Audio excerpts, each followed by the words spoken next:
This is the Benefits Buzz Podcast, your weekly pulse on what's happening in the world of employee benefits. Brought to you by your friends at WEX, who believe in simplifying benefits for everyone. Now listen up and let's get buzzed. Welcome to Benefits Buzz. I'm your host, Eric Pila. I'm joined, as always, with my co-host, Kelsey Burgad. Kelsey, that was a total ripoff of Dax Shepard from Armchair Expert, but I'm working on a good intro for our podcast and I can't think of one. I need your help. Well, I'm not the one to ask. I would just copy Dax too. I mean, he has one of the best podcasts out there, so we'll come up with something. We will, because I keep saying, I was listening to my past episode and I kept saying, hey-o. I'm like, I can't keep saying, hey-o, welcome everyone. So that's our assignment for next time. Maybe we can ask our guest today how we should open our podcast. Great idea. Let's get after it. Let's get after it. Well, we do have two wonderful guests today. We're talking about the future of open enrollment. The future is now. We went through a huge game-changing, I wanted to say unprecedented, but we were just talking about how we're tired of that word, but a game-changing enrollment year last year. And I think there was lots of learnings, to say the least. And we want to talk about what those are. And probably there's some HR professionals going, why are we talking about open enrollment? We just got done with this. I don't want to even think about it for a couple of months. But learning is constant, people. Learning is constant. And we want to make sure we grab some of those nuggets as you even start to think and prepare for this fall in open enrollment. So to do that, we have two awesome guests. I want to welcome Sarah Branciforti. She is the Senior Benefits Specialist at Wayfair. And we have Andrea Correia, who is Consultant and Director of Talent at Willis Towers Watson. Hey, welcome to the show, both of you. Hi, thanks for having me. Thanks so much for having us. Yeah, absolutely. We're pumped whenever we can get, this is, we made a conscious effort. So, we were talking to HR professionals and consultants and brokers are also a large audience of our podcast. Like, we need to bring more of them on and we want to hear their stories. And so we're pumped to have you on the show. So thanks for your time and we'll jump in, right? Like I like to throw a nice lob ball, question your way, just to get things started, right? I know this is both of your first time on a podcast, so no fret here. This is going to be fun. So let's get the first question out of the way. We're going to say the word COVID-19 once. I know a lot of us are probably tired of hearing it.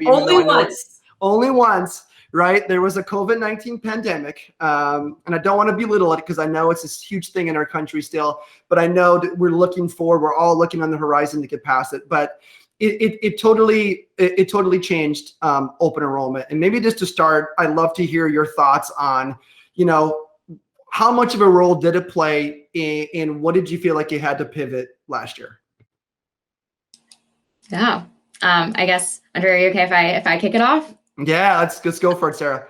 I think COVID-19, the one time I'll say it, definitely changed the way we think about pretty much everything and had a really dramatic shift in life in general, but especially in the way we work. It made a lot of difference for open enrollment and how we support our different employee populations.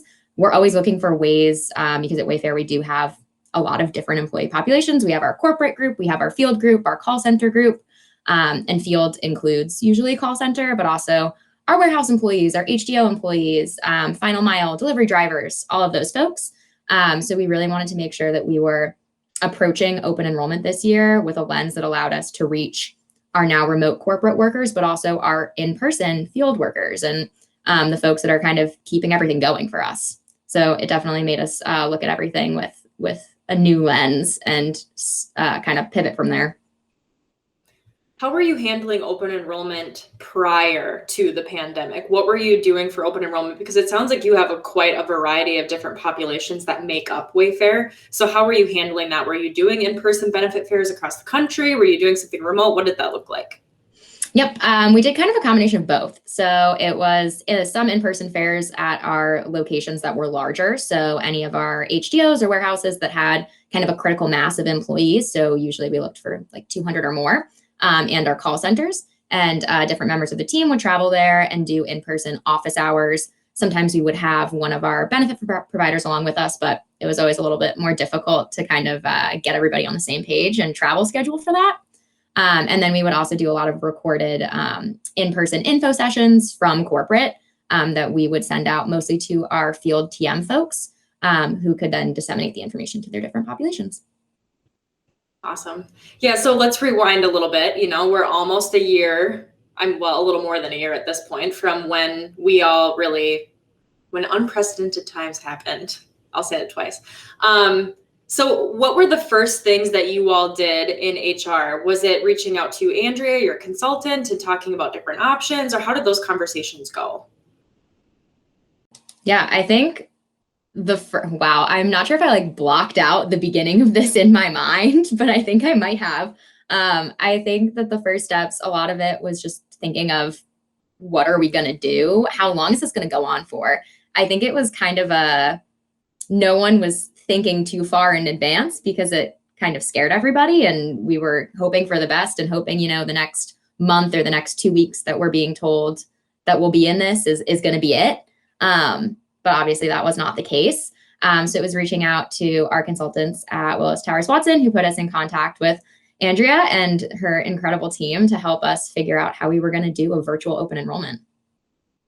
Yeah, just to add to that, so we were already thinking about ways to connect with people in an innovative way, because let's face it, benefits isn't exactly the sexiest topic all the time. So we're always looking for ways to cut through and get people's attention and really connect and create experiences. So we had already developed some of these solutions that we really, turned on for clients like Wayfair, who, given the situation we were under, needed another channel to reach people and to reach them, reach all people at their different locations, and importantly, their family members, because they're the ones that also take advantage of the benefits that Wayfair offers.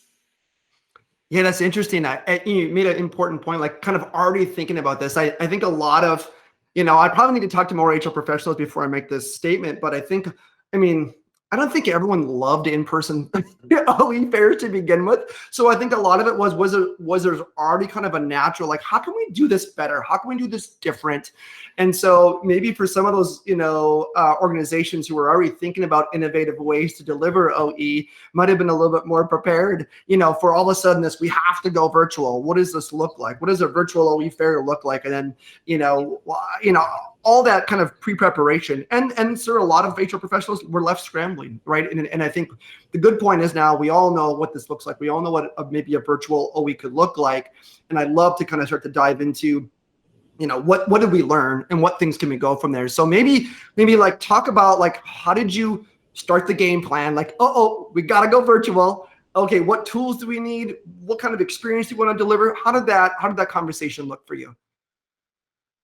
Yeah, I can dive in a little bit here. My team, actually, one of the members of my team was the one leading the charge. Emily Cloutier, she was the one who kind of drove a lot of those conversations.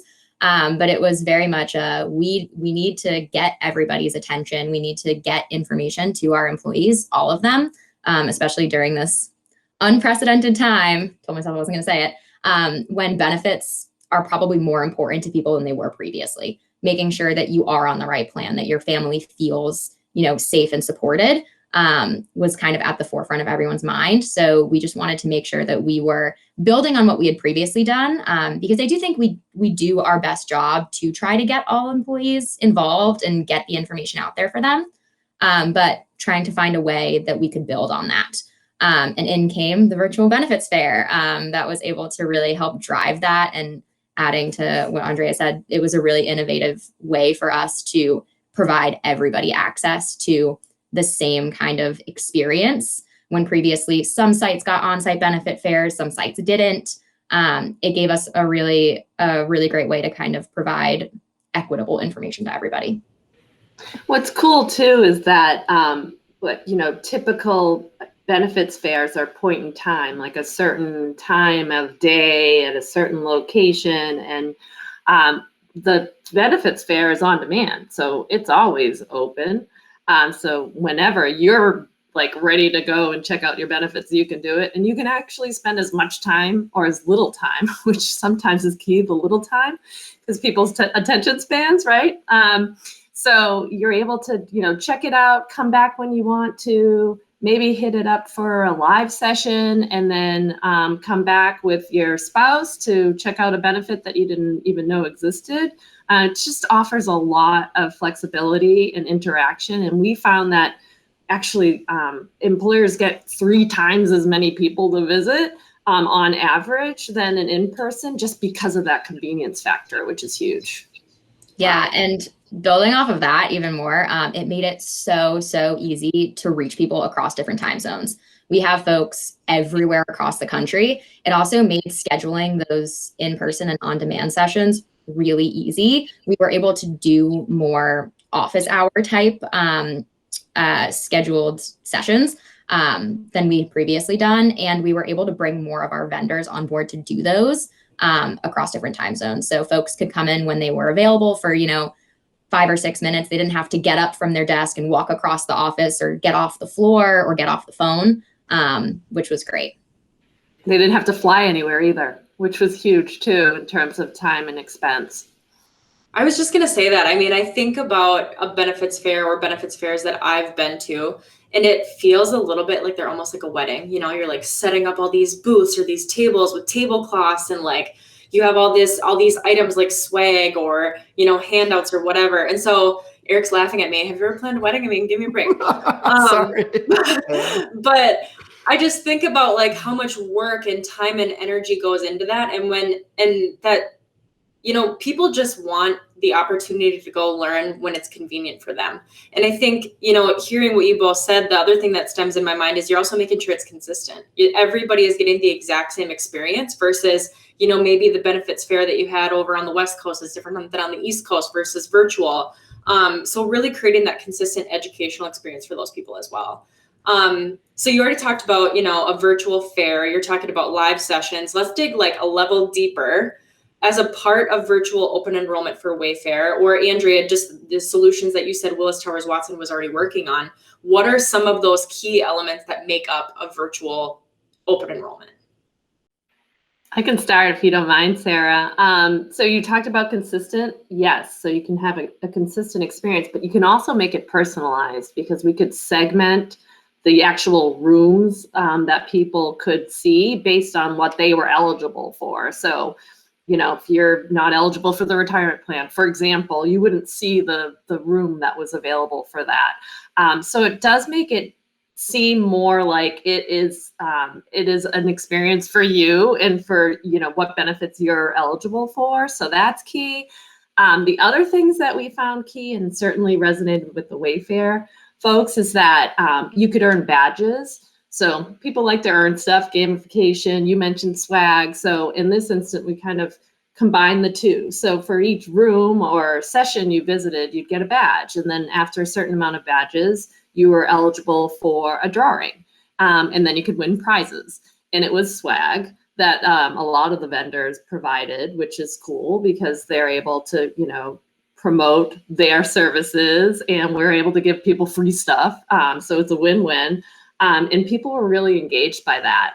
So we definitely like that. And the other feature too is that you could survey people after every room and at the end. So you can get like continuous feedback from people visiting. So you know what's working, what's not working, and you can adjust ongoing. Since it is digital, you can make changes pretty easily and quickly. And then the other thing is, because it's digital, you can track everything. So it's really good intel for Wayfair and for our other organizations that use it, because they can, again, see what's resonating, what's not resonating. Are people getting stuck somewhere? What are the benefits people are more interested, not as interested in? And just, all of that data helps to inform like future strategies, even beyond the virtual event. Yeah, that's, I'm listening to you and I see smiles. I see positive like feedback. Like, is this one of those things where like, this is one of the great things to come out of like change, like forced change? Like, honestly, like there's this really positive vibe. Like, I mean, Andrea, I think the quote was like 3 times more engagement, in choosing their benefits, which is what everyone, like, right. Everyone wants is like, you talked about a spouse joining and having a chance to like, these are what we want. People engage in their benefit decisions, right? And it feels like you've got gamification, jumping from, room to room and learning from vendor to vendor. I'm getting the vibe here that this was a really positive thing. So I have to ask you, Sarah, how did the 2020 enrollment go for Wayfair, and maybe, some contrast of the previous year?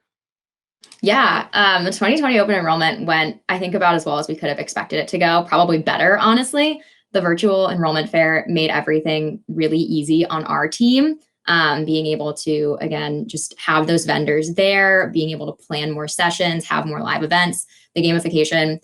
Employees love free stuff. I don't think that's ever been a secret. Like, I love free stuff. I would want to win a prize. I can't because I'm on the team that's giving them away, which kind of bothered me because I wanted a prize. But definitely drove up our engagement a ton.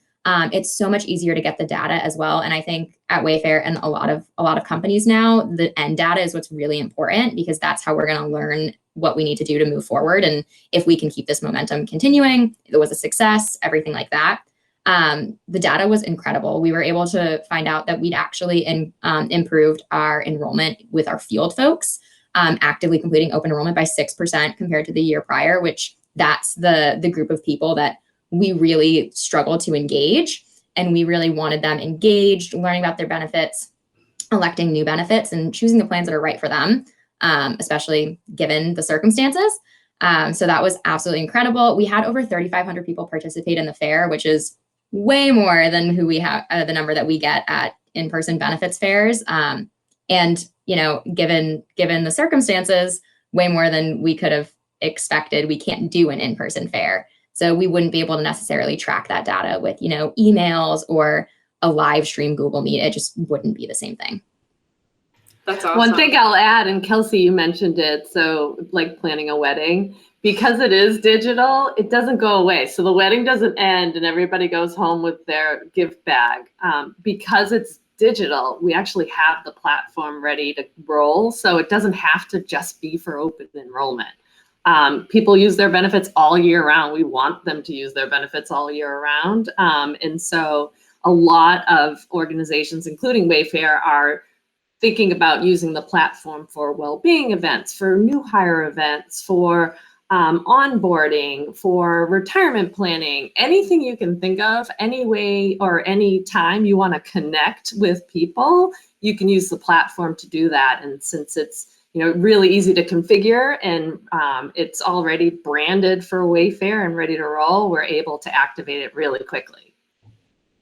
I love that. You were actually going exactly where I was about to go, in that it's not just during open enrollment once you create it. And one of the things that stuck out in my mind when you were talking about that is, and you're talking about all this data that you received, is I wonder what happens with all of the questions, right? Because I'm assuming there's an avenue for them to be able to ask questions in this virtual fair. And when they are asking questions, how do you leverage those questions to tee up proactive, ongoing education for those employees going forward? If like, hey, we got this question 10 times, now that's something you need to cover like right up front. I mean, that's totally different than going to an in-person fair and I'm standing there talking to this person one-on-one, and I might get the answer to my question, but there's 10 people behind me who have that exact same question, and maybe they're scared to ask it, or I just think that is a totally new element to this virtual fair too. And I'm curious if you experienced that Sarah, during your open enrollment.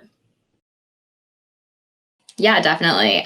We definitely leveraged the questions. We had, like I mentioned, those kind of office hours, and I think having it be a confidential kind of one-on-one chat with us, as opposed to employees having to ask their questions in front of other people or on one of those in one of those larger info sessions we had run previously, really made a difference for employees feeling comfortable coming to us and asking their questions.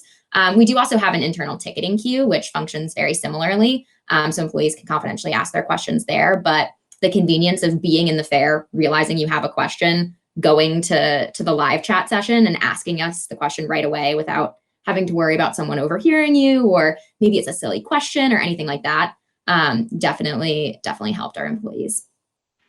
In each room, you can add like different types of media too. So we didn't cover that up front, but I mean, you can add video, you can add documents. So if you had a guide, usually that you would hand out, for example, you could put the PDF up there and anybody could look at it on demand. The other thing you have is FAQs that are already set up in there. So then we take the questions that come in and those become the frequently asked questions and you're hitting them up front to your point so that if you just have a simple question, you can go and see the answer before even having to ask it. Yeah, this is so good. I'm kind of going on this this wedding planning analogy here. I haven't done tons of it, but I was responsible for the most important decision of my wedding, which was the DJ and what songs were going to be played. So maybe to make an analogy then, obviously getting this set up, there are some really important decisions. Can you talk about, and I know maybe like hindsight now, it feels great and there's a lot of good results and I love to hear that. Were there any like, pivotal decisions you had to make or any tips that you can give of people who are listening who are like, what are some important decisions you need to make that will help your platform get set up the best way? Or any stumbles you made, like did you fall down when you're walking up the aisle and now you like picked up yourself up and then like, sorry, I'm putting this analogy too far, but any learnings from the mistakes when you went through that process? Yeah, I think when we were planning this whole thing, a lot of the questions were what rooms were going to be available, breaking out employee populations and making sure that what they're eligible for is what they can see and view, and making sure that we got our really high hit vendors in that we knew folks were going to have questions for and they were going to go and ask them, making sure that we scheduled them to be on the live chats and just that the tech was working on the back end. Overall, I don't think there were any like huge stumbles, knock on wood, nothing that was absolutely detrimental to open enrollment or anything like that. I think if anything, just having the knowledge from this year moving forward is going to be really helpful in how we schedule that, how early we start out, how we break out the employee populations. And making sure that all of our vendors are on the chats at the right time and ready to answer employee questions so they don't just sit there, is what's really important moving forward. And Andrea, I might have missed something, so feel free to jump in. Sarah, you covered it just in the area of sort of continuous improvement. It's just always important to put yourself into people's shoes and to think about what they might need and kind of walk through and as you're planning the journey that way.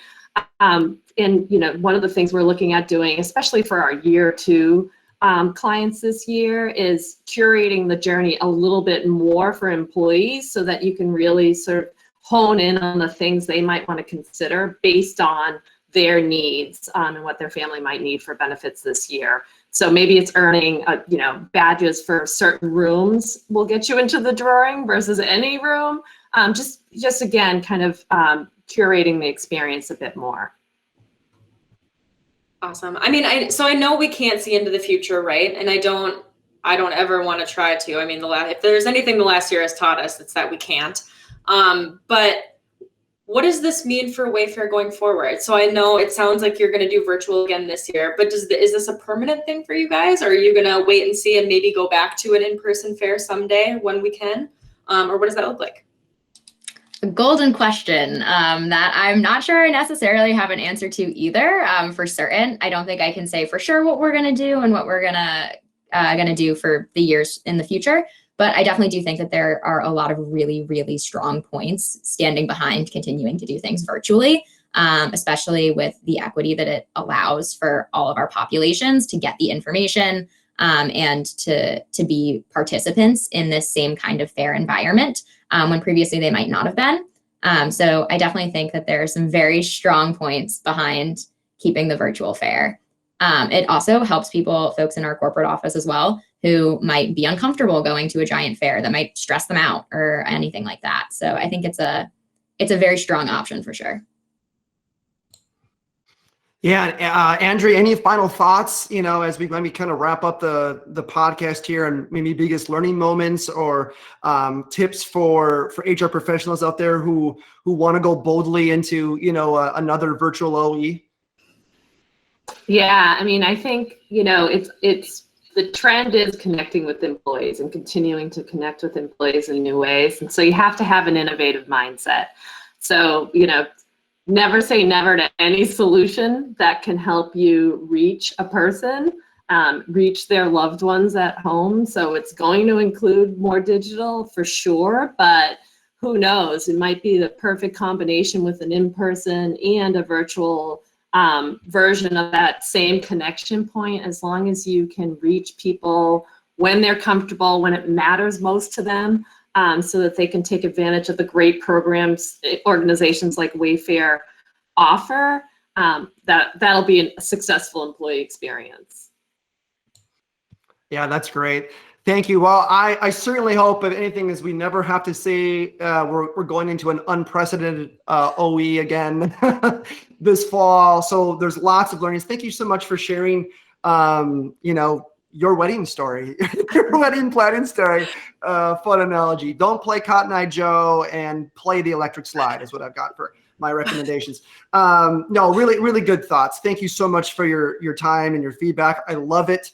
I know there's a lot of HR professionals who certainly will appreciate your thoughts, and I'm sure there's more to come. Obviously, listeners will have more episodes on OE as we get closer to that time of year. So as we wrap, I want to say, as always, if you love this podcast, make sure you give us a review on Apple Music, on iTunes. We love your feedback. Hopefully, we're hitting some of the things that you'd like to hear more about. And likewise, I know a lot of our HR professionals are hungry for SHRM CE credits. We have a great resource. You can go to go.wexbenefitsu.com/webinar. That's go.wexbenefitsu.com/webinar for some really upcoming good information that will help you with those CE credits too. So with that, thank you, Sarah. Andrea, thank you so much for coming on the show. Best of luck in your virtual OE coming up. Thanks.